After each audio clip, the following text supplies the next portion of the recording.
savoir déjà que la jeunesse est un élément clé dans l'avenir d'une nation.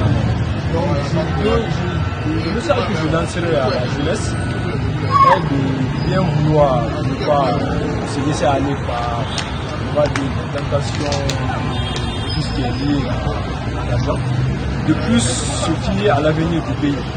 Donc, à chacun de savoir ce qui est bien pour le pays, que ce soit les intellectuels ou les analphabètes.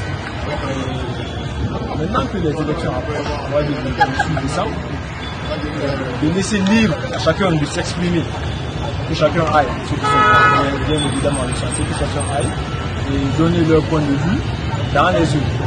C'est tout ce que moi je veux lancer.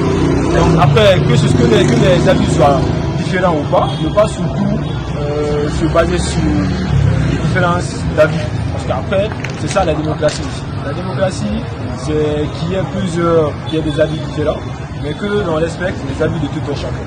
Donc, que ce soit un ami, un frère ou un collègue qui n'a pas le même avis politique que vous, peu importe, allez-y dans les urnes et exprimez-vous, c'est le plus important. Comme on le dit, c'est un devoir citoyen. Après, ce qui représente même le citoyen, c'est déjà d'accomplir son devoir, qui est celui d'aller voter pour les personnes qui, en principe, seront ceux qui vont vous diriger.